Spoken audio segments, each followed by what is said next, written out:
पद रत्नाकर का पाठ, पद संख्या 17।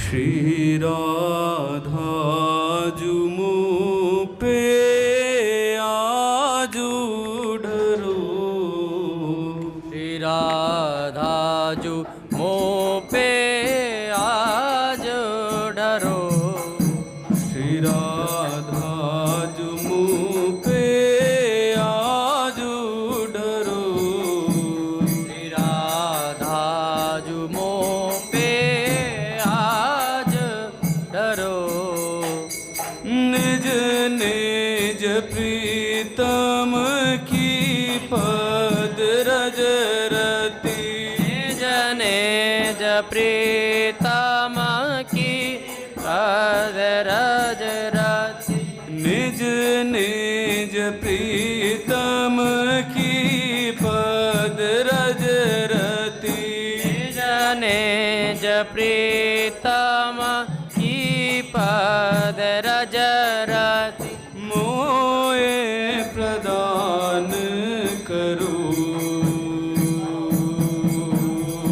मोए प्रदान करो, श्री राधा जुमु पे आजू ढरो, श्री राधा जुमो पे आज डरो, श्री राधा जुमु पे आजू ढरो, श्री राधा जुमो पे आज डरो, विषम विषय रस की सब आशा, विषम विषय रस की सब आशा, विषम विषय रस की सब आशा, विषम विषय रस की सब आशा, ममता तुरत हरू, हे ममता तुरत हरो, भुक्ति मुक्ति की सकल कामना, मुक्ति मुक्ति की सकल कामना, भुक्ति मुक्ति की सकल कामना, मुक्ति मुक्ति की सकल कामना, सत्वर नाश करो, ये सत्वर नाश करो, श्री राधा जुमु पे आजू ढरो, श्री राधा जुमो पे आज डरो, श्री राधा जुमु पे आजू ढरो, राधा जुमो पे आज डरो, निज चाकर चाकर चाकर की, निज चाकर चाकर चाकर की, निज चाकर चाकर चाकर की, निज चाकर चाकर चाकर की, सेवा दान करो,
बोले श्री भाई जी महाराज की जय।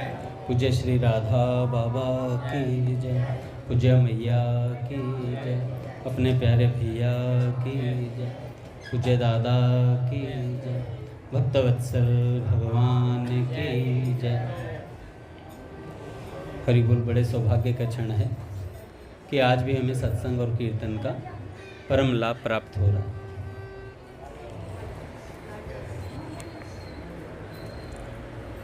पहले एक पूज्य श्री सेठ जी का विचार सुन लेते हैं, उसके बाद एक भक्त का चरित्र।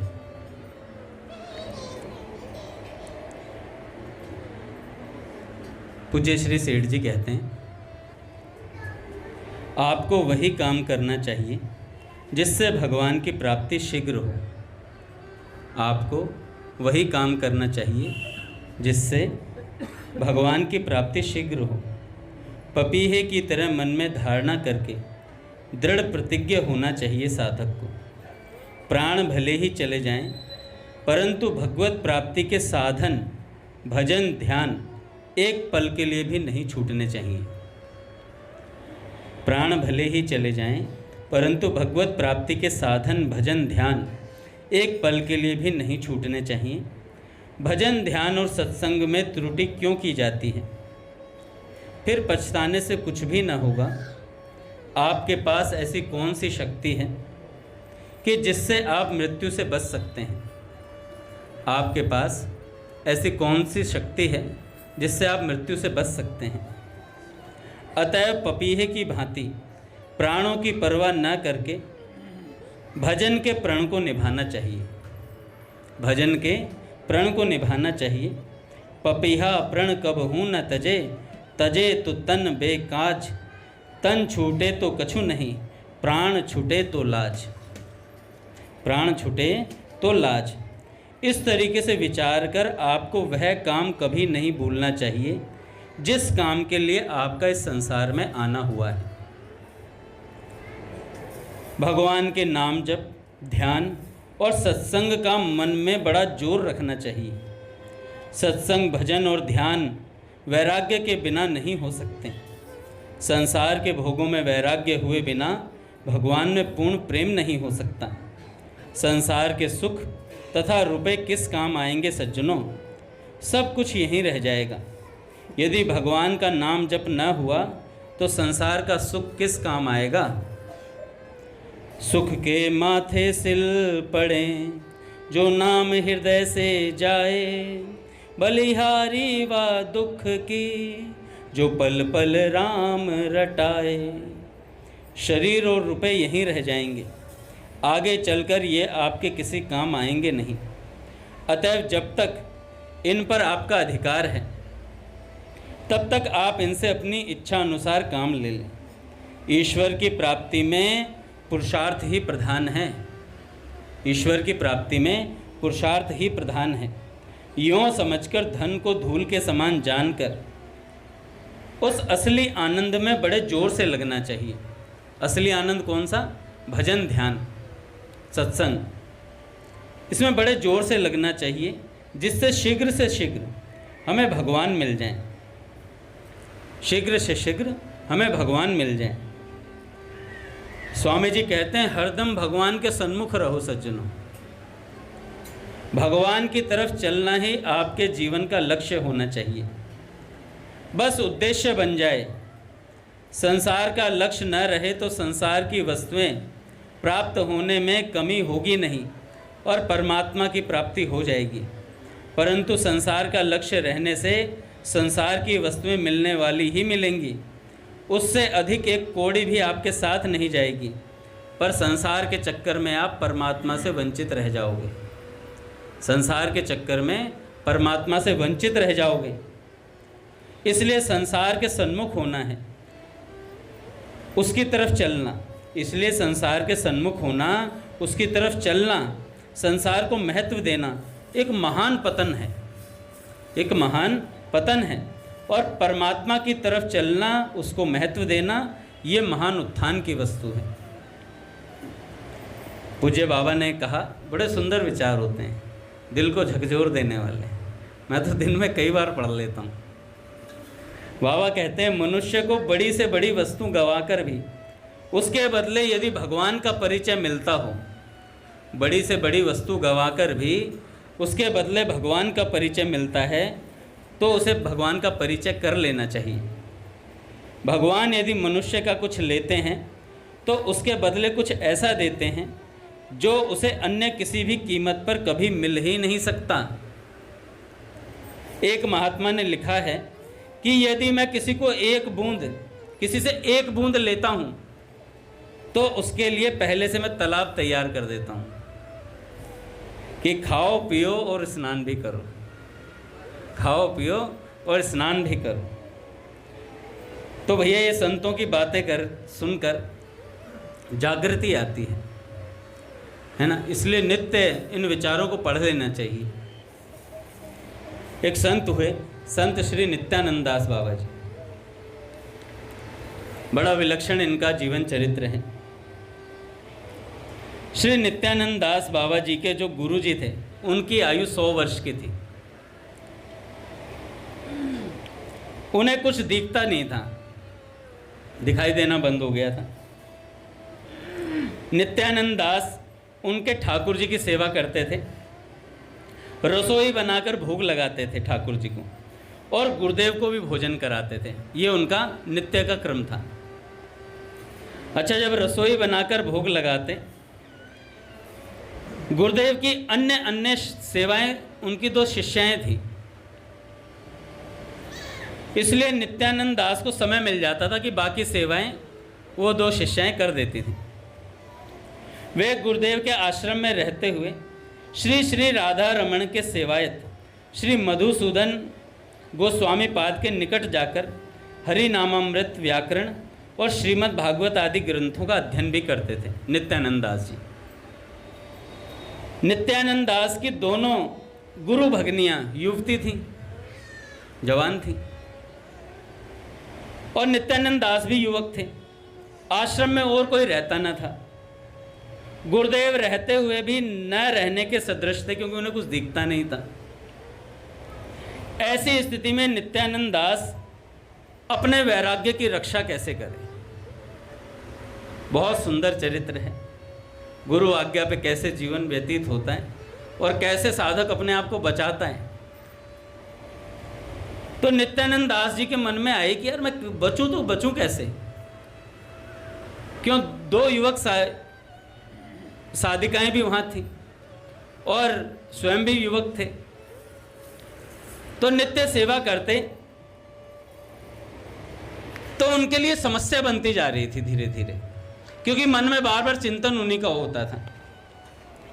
उन्होंने कई महत् पुरुषों से परामर्श लिया, महाराज जी क्या किया जाए? मैं गुरु को छोड़कर जा नहीं सकता और सेवा करता हूँ तो ऐसे मेरी वृत्तियाँ खराब होती हैं। तो महत् पुरुषों ने कहा, तुम्हारे गुरुदेव महापुरुष हैं, वे स्त्रियों के हाथ का जल भी ग्रहण नहीं करते। यदि तुम चले गए तो उन्हें बहुत कष्ट होगा, तुम छोड़कर चले गए तो उन्हें बहुत कष्ट होगा, तो अब सेवा तो तुम्हें करनी है। गुरु सेवा ही तुम्हें बल प्रदान कर तुम्हारे वैराग्य की रक्षा करेगी। ऐसी बात महत् पुरुषों ने उन्हें कह दी। अब क्या हुआ, नित्यानंद दास की जो उम्र थी उस समय 25 वर्ष की थी। कुछ समय उन युवतियों के साथ रहते रहते उनका चित्त विकारग्रस्त हो गया धीरे धीरे। एक दिन विकारग्रस्त होने पर वे एक युवती की कुटी की तरफ जाने लगे। विकारग्रस्त हो गया चित्त और उसकी कुटिया की तरफ जाने लगे। जाते जाते एकदम वापस लौट पड़े, जाते जाते एकदम वापस लौट पड़े।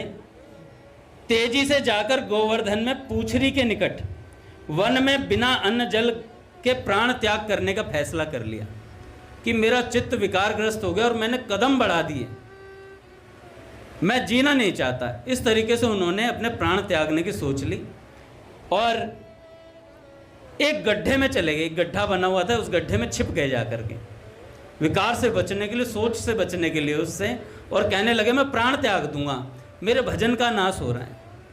अभी अभी एक संत पूज्य मलुकपीठ सरकार बता रहे थे, उन्होंने कहा कि एक साधु थे, कई वर्षों से 20 से ऊपर वर्षों से वृंदावन में रह करके भजन कर रहे थे और मोबाइल हाथ लगा उनके, मोबाइल किसी ने दिया होगा तो हैं, महाराज जी ने भी बताया था मैंने ऐसे।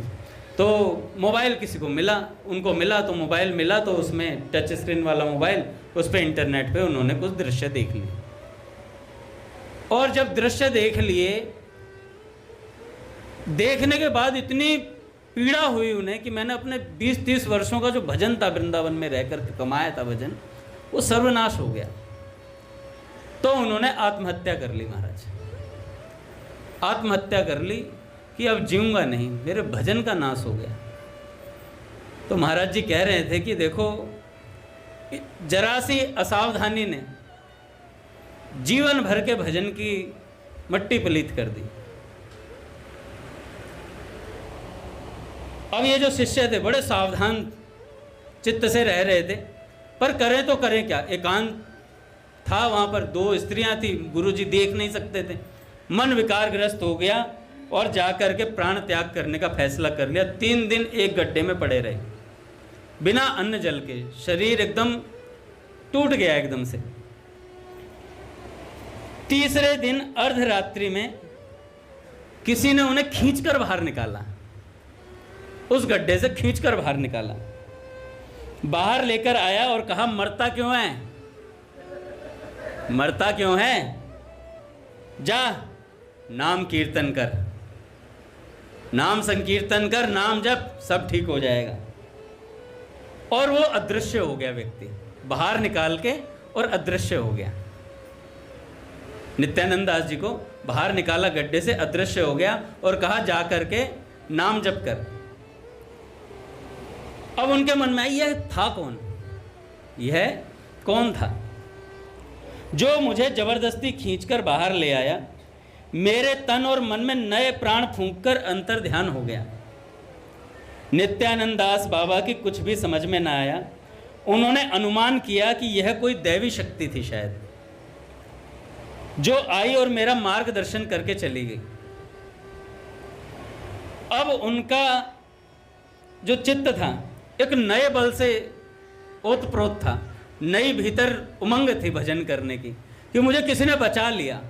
भैया जब कोई ऐसी स्थिति में बचा लेता है ना, बहुत विलक्षण घटना घट जाती है ये, क्योंकि विकारग्रस्त व्यक्ति को बचाना बहुत मुश्किल बात होती है। आप उसे समझाओगे तो उसे ऐसा लगेगा प्रवचन दे रहा है, उसे ऐसा लगेगा प्रवचन दे रहा, किसे समझा रहा है। इससे ज़्यादा सत्संग है मेरे पास, इससे ज़्यादा सत्संग है मेरे पास, तो कोई समझा नहीं सकता विकारग्रस्त व्यक्ति। उसे पूज्य भैया कह रहे थे ना, या तो कृपा का विधान चलेगा या दंड उसे सिखाएगा, दंड के विधान में जाएगा। इससे बढ़िया कृपा के विधान में रहें, हम गुरु जी के आश्रय में रहें। दंड के विधान में तो बहुत मार पड़ती है भैया। पूज्य प्रियादास बाबा हुए, प्रिया शरणदास बाबा जी बरसाने में रहकर पूरा जीवन भजन किया। किसी ने पूछा कि महाराज जी कोई अनुभूति हुई आपको? सबको बड़ा चाव होता अनुभूतियाँ पूछने का, क्या अनुभूति हुई? तो महाराज जी ने कहा कि मेरे जीवन की एक ही अनुभूति है कि पूरा जीवन बिना कलंक के निकल गया बरसाने में भजन करते हुए। इससे बड़ी कोई अनुभूति नहीं है मेरे पास। इतनी बात बोली बस। तो नित्यानंद दास बाबा जी को उन्होंने निकाला, निकाल करके महाराज उनके मन में नया उत्साह परिपूर्ण था, जो उन्हें एक नई दिशा में ले जाने के लिए प्रेरित कर रहा था। उससे प्रेरित होकर वे उच्च स्वर से नाम संकीर्तन करने लगे। धीरे धीरे नाम संकीर्तन में रम गए। देखो पूज्य मल्लूपीठ सरकार कह रहे थे, कोई बचाए ना बचाए, नाम बचाता है साधक को। इसलिए साधक को सुख की अवस्था में, अनुकूल परिस्थितियों में ज़्यादा से ज़्यादा नाम जपना चाहिए, जिससे प्रतिकूल परिस्थिति में वो नाम उसको बचा ले। पूज्य गया प्रसाद जी महाराज कहते हैं ना कि साधन ही साधन को बढ़ाता है, साधन ही साधक को बचाता है, और साधन ही साधक को साध्य से मिलवाता है। ये साधन कौन है? ये साधन किस व्यक्ति का नाम है? सा का अर्थ होता है स्त्रीलिंग, मतलब राधा धन, राधा नाम रूपी धन, राम नाम रूपी धन। जिसको जो नाम प्रिय हो वो धन उसके पास होना चाहिए। तो भैया वो आपके तड़ापे में काम आएगा। हैं? जब आप थोड़े गरीब हो जाओगे, जब विचारों से, भगवदीय विचारों से जब साधक गरीब होता है तो उसको नाम बचाता है ना। तो गरीब होना नहीं है हमें, तो हम तो नित्य ऐसी जगह आते हैं जहाँ से पूरी चार्जिंग मिलती है हम लोगों को, 100% फुल चार्ज होकर के जाते हैं नित्य मंदिर से। आगे आगे हो जाए महाराज।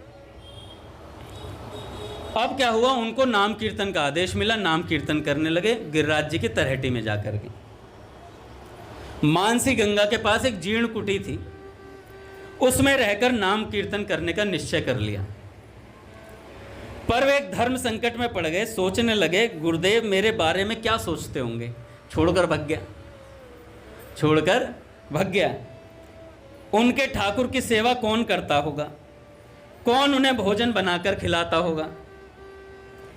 क्या मैं गुरुदेव के पास लौट जाऊं, उनके चरणों में क्षमा प्रार्थना कर दोबारा से उनकी सेवा करूं, या दैवी आदेश का पालन करते हुए यहीं कुटी में रहकर भजन करूं।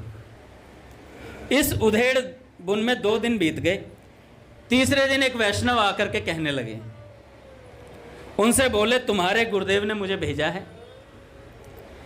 तुम जिस दिन आश्रम से चले आए थे उसी दिन बंगाल से 2 साधक आए थे, उन्होंने गुरुजी से दीक्षा ली और वो सेवा में आ चुके हैं। 2 ब्राह्मणों ने आकर उनसे वेश ग्रहण किया, उनकी सेवा करने लगे, इसलिए उनकी सेवा तो भली प्रकार चल रही है। गुरुदेव ने आज्ञा करी तुम भजन करो, नाम जप करो, नाम कीर्तन करो। गुरुदेव ने आज्ञा भेज दी वहां से। अब भैया जब आज्ञा मिल गई तो उन वैष्णव ने कहा पर गुरुदेव ने तुम्हें एक बार बुलाया है, वहां पर एक बार बुलाया है, अभी साथ ही लाने को कहा है। नित्यानंद दास विस्मित होकर सोचने लगे, मैं जब से यहां आया हूं इस जीर्ण कुटी के बारे में किसी को पता नहीं था, इस कुटी के बारे में किसी को पता नहीं था कि मैं यहां रह रहा हूं। ये पता चला तो इसका मतलब मेरे गुरुदेव मेरे को याद कर रहे हैं, सच बात है। तो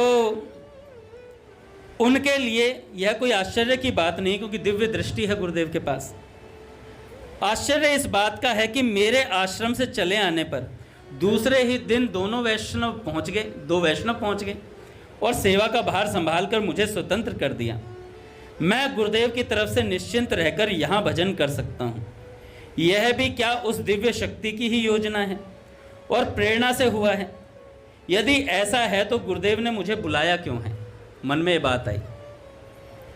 क्या उन नए शिष्यों की सेवा से वे संतुष्ट नहीं है? मन में बात आ रही है। देखो साधक क्या क्या सोच रहा है। क्या मेरे यहाँ रहकर स्वतंत्र रूप से भजन करने के लिए गुरुदेव की अनुमति नहीं है? ऐसा भी हो सकता है। जो भी हो, उनकी आज्ञा सर्वोपरि है। वे जैसी आज्ञा करेंगे वैसा ही करना होगा। वे उसी समय उस वैष्णव के साथ गुरुदेव के आश्रम में चल दिए। देखो गुरुदेव की आज्ञा सर्वोपरि होती है। मेरे को पूज्य श्री मामा जी महाराज एक बार खाकी बाबा सरकार ने उन्हें बुलाया। सुबह सुबह का समय था, तो फटाफट वो महाराज खाकी बाबा सरकार की आज्ञा हुई तो जाना ही है, तो उठकर वो तुरंत चल दिए तो तिलक लगाना भूल गए। तो खाकी बाबा सरकार ने देखा, सूने माथे के मेरे सामने आ गया और महाराज मामा जी को इतना डांटा उस समय और कहा जा गंगा जी में कूद जा, मेरे सामने मत आया कर, बिना तिलक लगाए सामने आ गया, बताओ ये अपराध कर दिया तुमने। और मामा जी से बोल दिया गंगा जी में कूद जाओ।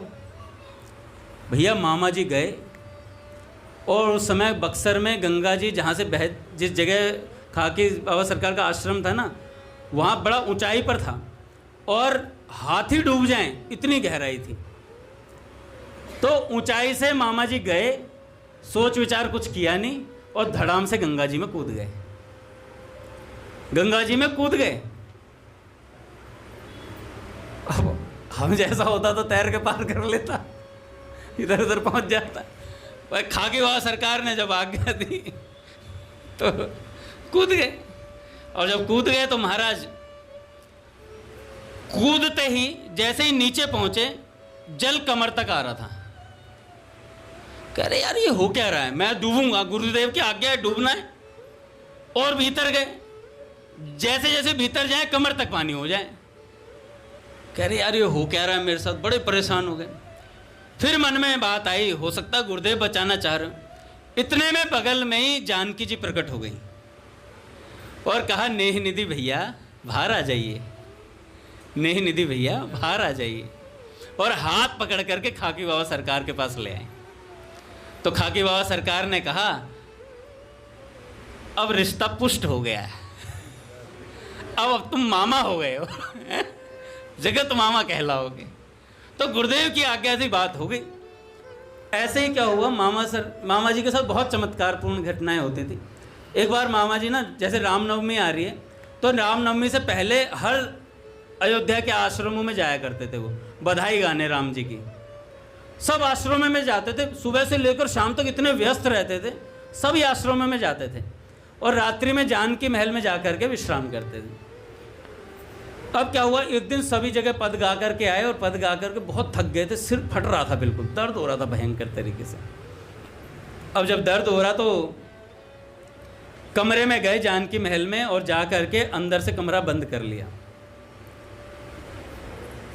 और जानकी जी से कहा, एक लाइन थी उनके एक पद की, मेरे को ध्यान नहीं आ रही, तो जानकी जी से उन्होंने कुछ ताना मारा इस तरीके का। और जब प्रेम भरा ताना मारा तो भैया सुबह जब वो उठे तो सिर में एकदम दर्द बिल्कुल ठीक था, सब कुछ फर्स्ट क्लास बढ़िया था।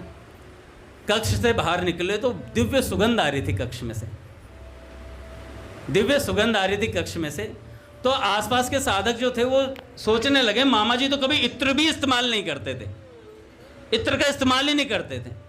कहने लगे मामा जी के कक्ष से इत्र की खुशबू आ रही है। तो पूछने लगे आज इत्र लगाया क्या? कहने लगे हम तो कभी लगाते नहीं हैं भैया। तो कहने लगे खुशबू कैसे आ रही है? इतना बोला उन्होंने, पूछा कि खुशबू कैसे आ रही है? नेत्र बहने लगे मामा जी के। मामा जी ने कहा जानकी जी आई थी कक्ष में और हमारा सिर दबा कर गई, पूरी रात हमारा सिर दबाया है, तो उनकी अंग गंध है ये हमारे कक्ष में। ऐसी बात बोले महाराज, मामा जी रोने लग गए। ऐसा प्रगाढ़ संबंध महाराज गुरु की कृपा से होता है शिष्य का। तो नित्यानंद दास बाबा जो थे जाकर के वो आश्रम की तरफ चल दिए। गुरुजी ने बुलाया। गुरुदेव ने उसी दिन एक महोत्सव किया, भजनानंदी वृद्ध वैष्णवों को उसमें आमंत्रित किया। उसी दिन उत्सव के अंत में वैष्णवों को बिठाकर नित्यानंद दास से प्रत्येक साधु के, वैष्णव के चरणों को धुलवाया नित्यानंद दास से गुरुजी ने, और दंडवत करवाया। प्रत्येक का हाथ नित्यानंद दास के सिर पर रखवा कर कहा आप इसे आशीर्वाद दें जिससे यह एकांत में जाकर भजन करे और श्रीमन चैतन्य महाप्रभु जी के चरणारविंद के लाभ प्राप्त कर सके। इसके पश्चात नित्यानंद दास से कहा जाओ अब तुम गिरिराज जी की तरेटी में जाकर एकांत भाव से भजन करो। नित्यानंद दास प्रणाम करके गुरु जी को मन ही मन उनके प्रति आभार प्रकट किया और अश्रु पुलक सहित उच्च स्वर से नाम कीर्तन करते हुए अपनी कुटिया की तरफ बढ़ गया। नाम रूपी भगवान की शरण लेने से उसका मनोविकार दूर हो गया। जो वासना युक्त चित्त था ना, सारा मनोविकार खत्म हो गया महाराज। और अपनी शक्ति से अगर साधक प्रयास करता तो वो जूझता ही रहता है। पट खुलेंगे महाराज। श्री राम जय राम जय जय राम।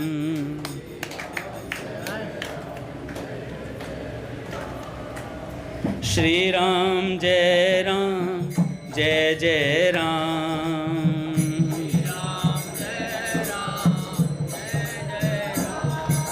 श्री राम जय राम जय जय राम।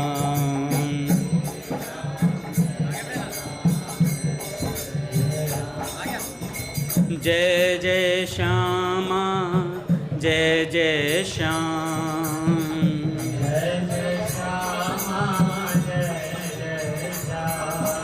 जय जय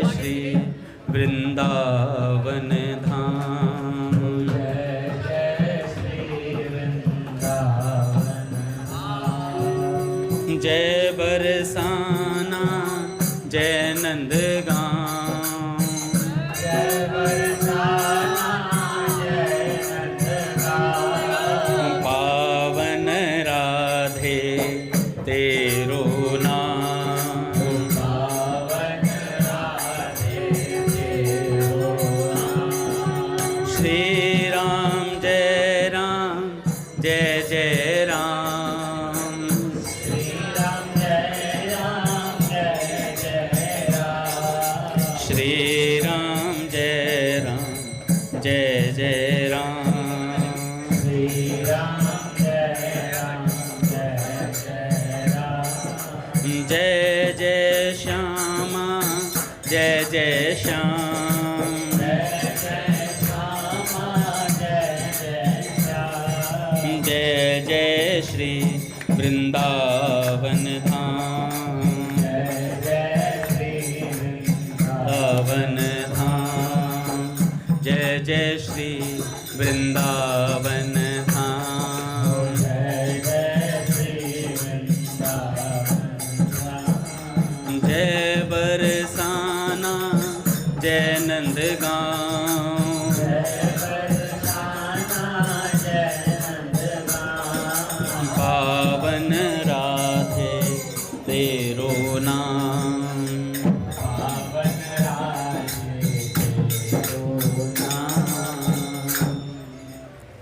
देखो भैया 7 मिनट है मेरे पास, फटाफट चरित्र कंप्लीट करते हैं, क्योंकि आज भैया का पाठ हुआ नहीं है तो भैया जल्दी आएंगे थोड़ा। तो भैया नाम रूपी भगवान की शरण लेने से उनका मनोविकार दूर हो गया। जीव जब तक अपनी शक्ति से माया से जूझता रहता है उसका सारा प्रयत्न विफल रहता है, होगा ही, क्योंकि माया भी तो भगवान की शक्ति है। हल्के में लिए बैठे हो क्या? कुछ तो हम तो सखा हैं, माया के झूले में झूल लें। माया कह रही मैं बनाती हूँ, कुछ कह रहे हम सखी हैं, माया कह रही मैं भी सखी हूँ, झुलाऊंगी, है ना। साधक भ्रम में आ जाता है कि मैं बहुत अच्छा हूँ। जब ये पता करना हो ना कि मैं बहुत अच्छा हूँ तो गुरुदेव के चश्मे से देखना चाहिए साधक को। गुरुदेव बताएंगे कि कौन अच्छा है कौन बुरा है। गुरुदेव से कभी जाकर ये भी पूछना चाहिए गुरुजी मेरे में कमी क्या है। अच्छा भैया मेरे में कमी क्या है, भैया ऐसे तो बोलेंगे नहीं, सीरियस होकर के पूछना चाहिए भैया मुझ में कहाँ कमी रह रही है, कहाँ मेरे भजन में कमी है, कहाँ मैं आगे नहीं बढ़ पा रहा हूँ। ये पूछना चाहिए साधक को। ना भी पूछो तो सत्संग में आ जाओ, अपने आप पता लग जाएगा कहाँ कमी है, कहाँ कमी है ये भी पता लग जाएगा। पर सत्संग में आए कौन है? चेतन हो जा रे मुसाफिर, गाड़ी आने वाली है, आने वाली है, बड़े घर जाने वाली है। चेतन हो जा रे मुसाफिर, गाड़ी आने वाली है। तो भैया नित्यानंद दास का विकार दूर हुआ, और विकार दूर होते ही महाराज जी ने कहा नाम से विकार ही दूर नहीं होता, लीलाओं में प्रवेश भी मिल जाता है नाम की कृपा से। जो निष्ठापूर्वक नाम जप करता है उसे भगवान की लीलाओं में सहज प्रवेश मिलता है। धीरे धीरे नाम कीर्तन करते हुए नित्यानंद दास को लीलाओं की स्फूर्ति होने लगी, और श्री कृष्ण लीला रस समुद्र में वे स्वच्छंद तैरने लगे। एक दिन प्रातःकाल जब वे लीला रस में डूबे हुए थे, एक बाबा जी ने उन्हें आकर कहा तुम्हारे गुरुदेव अर्धरात्रि से बहुत रुग्ण हो गए हैं और वो जाने वाले हैं और तुम्हें बुला रहे हैं। जब ऐसी आज्ञा हुई तो तुरंत के तुरंत जाना चाहिए था। उन्होंने कहा ये माया की कोई चाल है जो मुझे भजन से हटाना चाहती है, मेरे लीला चिंतन में विक्षेप करना चाहती है। ऐसे बोला और वो गए नहीं गुरुदेव के पास, गए नहीं, गुरुदेव का शरीर चला गया। और भैया जिस रात्रि को ये घटना घटी उससे अगले ही दिन लीला स्फुरण सब गायब हो गया माथे से, कुछ भी दिखना बंद हो गया, सारी लीलाएं गायब हो गई। अब नित्यानंद दास परेशान हो गए बहुत ज़्यादा। कई रसिक संतों के पास गए और जाकर के पूछा तो उन्होंने कहा कि भैया गुरुदेव का अपराध हुआ है तुमसे, तुम्हें जाना चाहिए था उस समय, गुरु अपराध किया है तुमने। तो उन्होंने कहा करूं क्या अब मैं? तो संतों ने कहा कि अपने गुरु को प्रकट करने के लिए उनका भजन करो अब तुम। 1 साल तक उन्होंने भजन किया, तब गुरुदेव प्रकट हुए। गुरुदेव ने कहा कि अभी और साधन भजन कर, 1 साल और लगेगा, तेरे इस कृत्य की तेरे को निवृत्ति मिल जाएगी, फिर सब शुरू हो जाएगा। तो उन्होंने फिर से दोबारा से महाराज गिरिराज जी की तलहटी में रहकर 1 साल और भजन किया। एक अवधदास बाबा जी थे, वो जाते थे बगल से उनके कुटिया के, तो देखते थे उच्च स्वर से हरे कृष्ण कृष्ण कृष्ण हरे हरे, हरे राम राम राम हरे हरे, ऐसे उच्च स्वर से लाख नाम जप करते थे, उच्च स्वर के साथ, और निरंतर गुरु के विरह में रोया करते थे। एक दिन अवधदास से बोले, अवधदास जी, गुरुदेव ने कहा है जल्दी हमारी निवृत्ति हो जाएगी यहाँ से, गुरुदेव ने कहा है जल्दी हमारी निवृत्ति हो जाएगी यहाँ से, हम सदा के लिए यहाँ से चले जाएंगे। तो अवधदास जी ने कहा ठीक है, आप कह रहे हैं तो निश्चित ही होगी। नित्यानंद दास बाबा अपने प्राकट्य के 1 वर्ष पहले उन्होंने श्री अद्वैत दास बाबा जी से कहा था, मुझे स्फूर्ति में गुरुदेव के फिर दर्शन हुए। उन्होंने कहा तेरे दुख के दिन अब ज़्यादा नहीं रहे हैं, तेरे दुख के दिन अब ज़्यादा नहीं रहे हैं, 1 वर्ष में पूरे हो जाएंगे। उसी वर्ष कार्तिक मास की नियम सेवा के पहले वे श्री अद्वैत दास बाबा के पास गए, उनसे विदा मांगकर कहा कि अब मैं जा रहा हूँ मानसी गंगा के तट पर, और रास पूर्णिमा के दिन रास विहारी की रास लीला में वे प्रवेश कर गए। रास पूर्णिमा के दिन ही रास विहारी की रास लीला में वो प्रवेश कर गए। ऐसे महाराज उन्होंने अपने गुरुदेव से, मैं बता रहा था ना कि कैसे काम विकार की निवृत्ति हुई केवल नाम जप से। पर साधक को सावधान तो स्वयं रहना पड़ेगा। सावधानी भी सत्संग से ही आती है। आप घर पे पड़े रहो, चाहे पंखे से माथा टिकाते रहो रोज, कितनी सिद्धि हो जाए, हवा में उड़ते रहो आसन समेत। आसन कुछ नहीं होता घर पे बिस्तरी आसन होता है सबसे बड़ा, क्योंकि साधक सोचता मैं भजन कर रहा हूं, पर वो सो रहा होता है। इतना जितना फलीभूत भजन संग में होगा उतना एकांत में नहीं होगा। स्वामी जी कहते हैं वो 1 रुपया या 100 रुपये कितना लोगे? स्वामी जी ने कहा मैं तो 101 लूँगा, वो भी लेना और ये भी लेना है, संकीर्तन वाला भी 101 रुपये लेके चलने भैया। तो ऐसे ढीला नहीं पड़ना है। प्रेमानंद जी महाराज कहते हैं गिर गए हो तो उठ जाओ, गिर गए हो तो उठ जाओ। बाबा भी कहते हैं अरे गिर गए तो क्या हुआ, उठ जाओ। उठने में क्या हर्ज हो रहा है? उठना कौन सी बड़ी बात है? चोट लगती है, गिर जाते हो तो उठ जाते हो ना सुते। तो ऐसे ही सोच लो, पतन हुआ, मानसिक पतन हुआ, क्रिया में नहीं आया, कोई बात नहीं, उठ जाओ, फिर भजन करो, फिर नाम जप करो, फिर सत्संग सुनो, फिर उठ जाओ। करे कब तक उठते रहो? करे जब तक गिरते रहोगे उठते रहो। एक दिन भगवान परमानेंट पकड़ लेंगे तुम्हें, फिर गिरना उठना नहीं होगा, फिर भगवान की गोद में रहेंगे सदा। बोलिए भक्तवत्सल भगवान की जय। महाराज आरती करते हैं, पूज्य भैया की आज्ञा थी।